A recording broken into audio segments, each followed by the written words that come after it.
what if Clemson beats Georgia in week 1? Would that officially put to bed the notion that Dabo can't get it done in the current format of college football? Tyler from Spartanburg won't be calling the next week. I can promise you that. Now, it would be massive for Clemson in the court of public opinion. It would be enormous because people are going to, regardless of what happens with Georgia week 1, whether they win or lose, people are going to know that Georgia has one of the best rosters in the sport. So there's still, even if they lost that game, there's still plenty of meat on the bone for them to get back in the good graces. But if it unveils some possible liabilities, that's something that I would be really interested to see.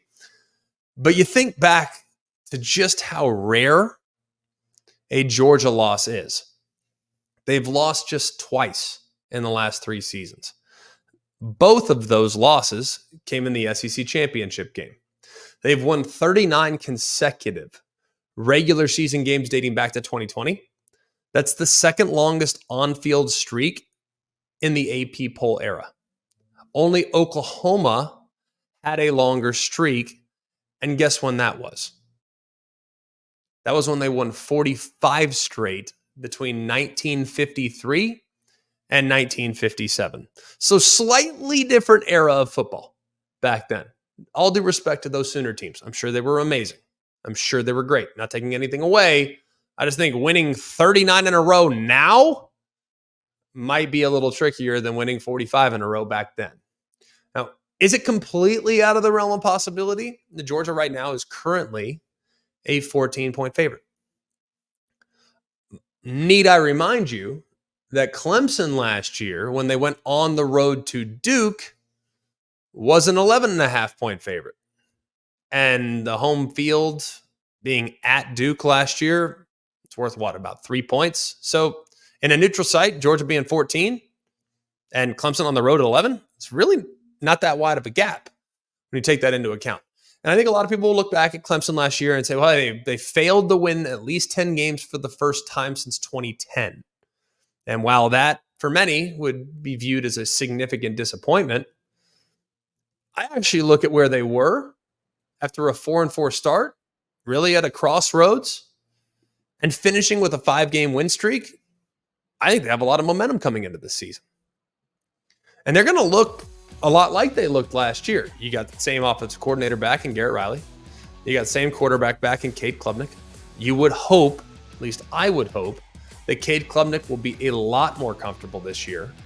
People remember, people forget. While Cade Klubnik was a 5-star and you sprinkled him into some action in his true freshman year, the guy's only started 13 or 14 games. It's not like he's played a ton of football. So Cade Klubnik, I think, maybe he's poised to make a significant jump.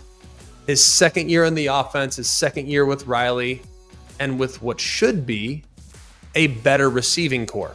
Now, he's got to make better decisions. He threw 9 picks last year, and he's got to have better ball security. He put the ball on the ground 10 times, 5 of which were lost. The good news is, I do think they're going to be able to run the football. And I look at Phil Maffa, and while he was kind of used as a piece to kind of spell Will Shipley throughout the first half of last season, down the stretch, he really got it going.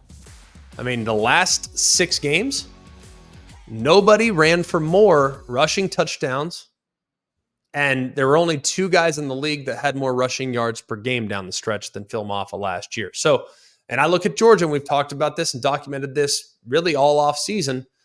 Their Achilles heel last year was against the run.